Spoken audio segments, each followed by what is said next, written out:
My name is Sylvester Moijueh. I am a priest, a Catholic priest, belonging to the Archdiocese of Freetown.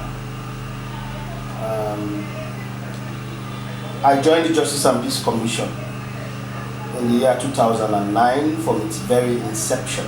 In March 2009, we've been with it since then.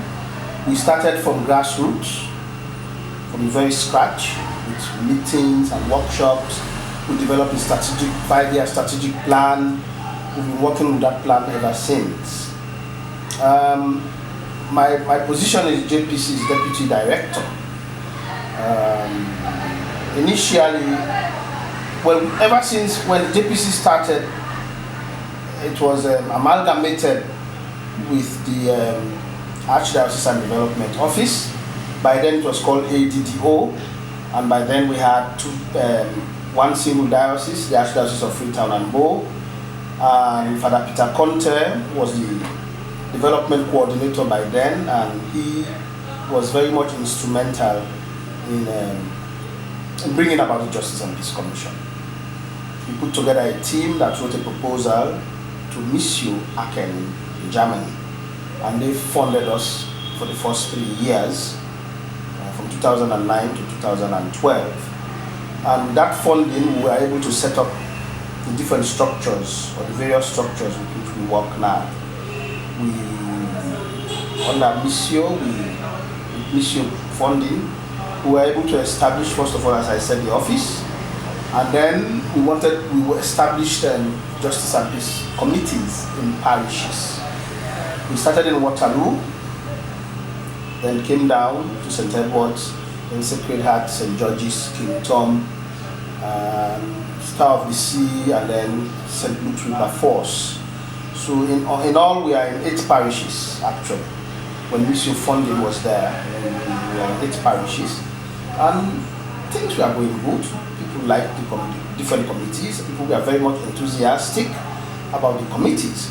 And as I speak, the committees have been established and they are working, although some of them have gone dormant, but some are still handling burning issues, conflict issues in parishes, and they are trying their best to resolve those issues. And then we also have the Access to Justice wing. That's a peace building wing. The Access to Justice wing, we started working with OSJI and Trocare. Those 2 donors funded us jointly on legal empowerment for women and for the less privileged. Trocare especially is focusing on legal empowerment for women especially. And so we are still with them, we are still with Trocare, we are still with OSJI. Well, OSJI transformed itself into NAMATI. So they are now called NAMATI instead of OSJI, but we are still in partnership with them. And we are working hand in glove with all of them. And I still work in the JPC, even though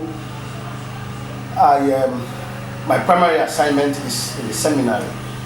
I'm a lecturer in the seminary, I'm the Dean of Students, and I've been in the seminary since 2008. And I've been in JPC since 2009. But I try to do the balancing act, as they say. I balance my duties, my role. A certain percentage of my time I spend in the seminary, certain percentage of my time in the JPC. So sometimes I divide my week in that regard, in that manner. The day I don't have classes in the seminary, I come to the office to work. If I have classes in the seminary, maybe I come to the office around 2 o'clock till 5 o'clock, and I go back home.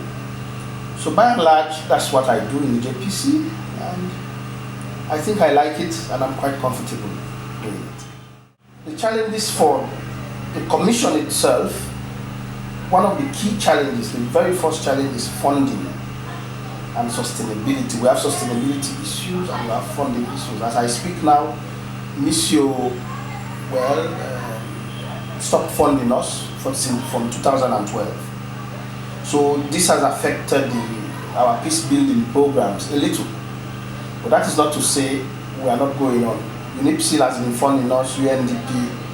They came in and we have implemented jointly some programs or some projects for them. For example, we did the free and fair elections project jointly with the Interreligious Council Sierra Leone in 2012. That was funded by UNIPSI.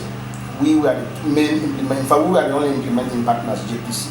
So we implemented on their behalf. Even though they wrote the project, but the UNIPSI chose us to implement. And the same with the constitutional review process that is going on.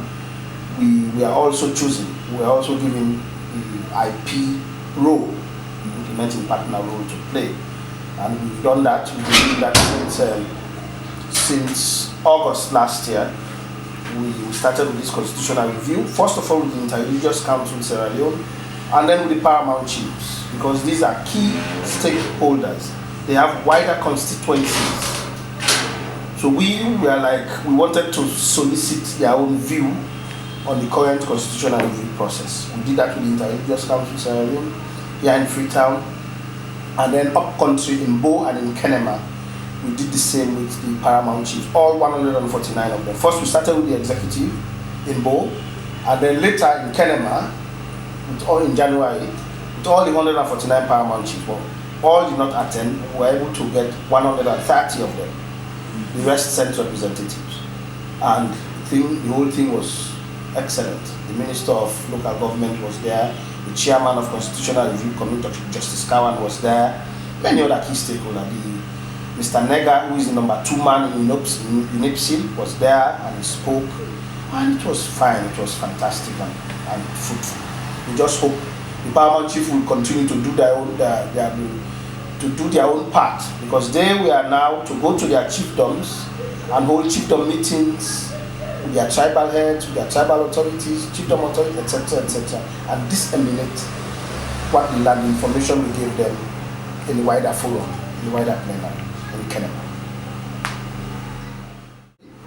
The JPC is essential, and I think it is in place. We have not regretted its establishment, and many people have known us, and they are aware of our presence, and they appreciate what we do. As I was saying, we work hand in glove with the social teachings of the church.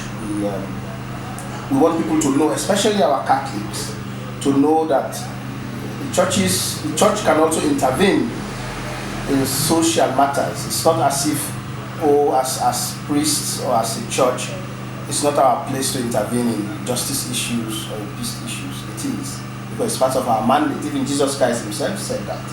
It's part of our mandate. He said, "Happy are the peacemakers, for they shall be called children of God."